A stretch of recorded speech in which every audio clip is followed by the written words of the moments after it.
Assalamualaikum warahmatullahi wabarakatuh. Hai, perkenalkan nama saya Aziza. Di sini saya akan meresum atau menjelaskan materi yang telah saya pelajari di semester 2 mengenai pengertian CSS, tujuan CSS, cara kerjanya CSS, kekurangan dan kelebihan CSS. Oke, apa sih pengertian dari CSS? CSS merupakan singkatan dari Cascading Style Site, merupakan gaya dari tampilan website seperti tata letak di halaman web. Nah, seperti contohnya warna dan font. Apa sih tujuannya CSS? CSS bertujuan untuk melihatkan agar si web itu menarik. Nah, sejarah CSS nih. CSS pertama kali diusulkan oleh Hakon Jung Lee pada Oktober tahun 1994. Lokasinya di Cannes, Eropa. Nah, CSS diresmikan pada tahun 1996 yang pada saat itu Lee sedang bekerja dengan tim Berners-Lee. Oke, kelebihan CSS nih. Kelebihan CSS ada 5. Pertama, CSS sangat fleksibel dan nyaman dipandang. Kedua, ukuran file CSS cenderung kecil sehingga bandwidth yang dibutuhkan kecil. Tiga, itu ada dokumen CSS dapat dipisahkan dengan dokumen HTML. Yang keempat, satu file CSS dapat digunakan oleh banyak halaman. Dan yang kelima, itu menghadirkan sesuatu yang tidak dapat dilakukan di HTML. Nah, sekarang cara kerjanya CSS itu seperti ini. Pertama, load HTML, browser memuat HTML. Kedua, parse HTML. Pada tahap ini terjadi penguraian HTML menjadi dokumen objek model dan membuat CSS. Yang ketiga, load CSS. Pada tahap ini browser menurut tautan seperti gambar, video, lalu CSS ditautkan. Yang keempat, parse CSS. Pada tahap ini terjadi penguraian CSS. Nah, yang kelima, run retrieve, penyeleksian CSS yang dapat digunakan ke dokumen objek model.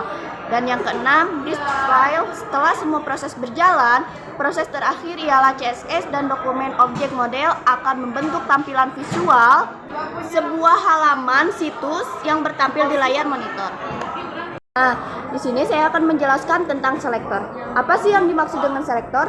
Selektor adalah untuk memilih elemen yang digunakan. Selektor terbagi menjadi 2. Pertama ada ID.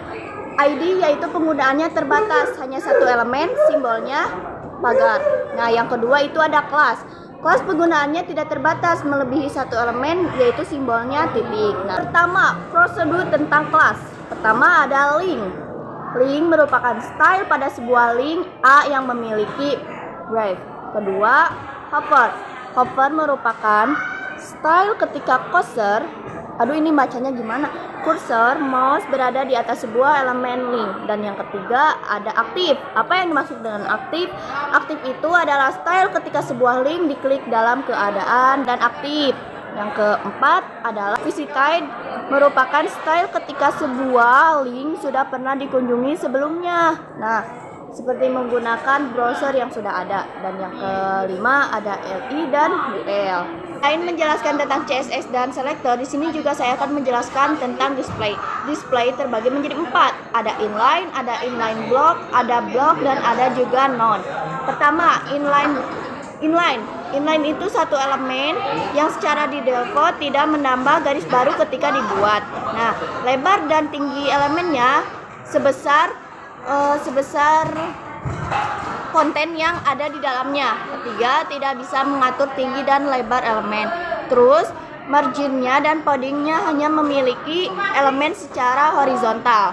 Kedua, elemen inline ada 14. Pertama, B strong, I M A span, sub, button, input, label, select, dan juga text area. Nah, sekarang aku menjelaskan tentang inline block. Yang kedua, inline block yaitu satu elemen secara default tidak memiliki properti display. Yang kedua, harus merubah secara manual properti tersebut. Dan yang ketiga, dapat diubah tinggi dan lebarnya. Yang ketiga, nih tentang block. Satu elemennya HTML yang secara di default menambahkan baris baru ketika di luar. Yang keempat ada none. None itu dapat digunakan untuk menghilangkan satu elemen mungkin ya. Itu saja resumen dari semester 2 yang telah saya pelajari. Mohon maaf apabila kurang jelas dan semoga bisa dimengerti. Sekian, terima kasih. Wassalamualaikum warahmatullahi wabarakatuh.